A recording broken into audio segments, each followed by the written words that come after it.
புரட்சி தமிழரின் எழுச்சி உரையை கேட்க கிட்டத்தட்ட 25,000த்திற்கும் மேற்பட்ட மக்கள் இங்கே குடும்பம் குடும்பமாக வர தயாராகி கொண்டு இருக்கின்றார்கள் என்பதனை இங்கே பெருமையோடு சுட்டிக்காட்ட கடமைப்பட்டு இருக்கின்றோம்.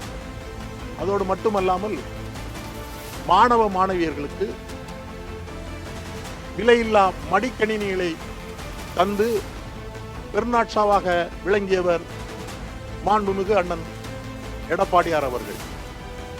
அத்தோடு மட்டுமல்லாமல்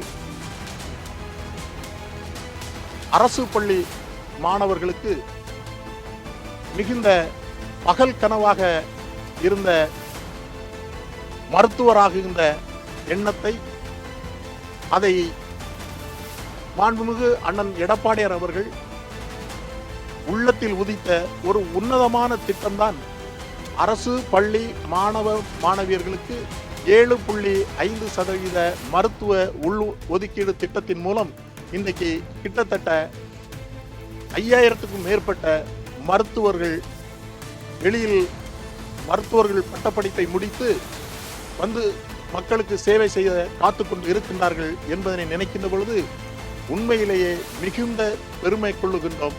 இப்படிப்பட்ட ஒரு முதலமைச்சர் தான் இந்த நாட்டிற்கு மீண்டும் தேவை, மீண்டும் வேண்டும். எடப்பாடியார் மீண்டும் முதலமைச்சராக 2026 அரியணையிலே அமர்த்துவோம் என்று சொல்லி அனைத்து தரப்பட்ட மக்களும் சபதமேற்று இன்றைக்கு உற்சாகமாக இருந்து கொண்டிருக்கின்றார்கள்.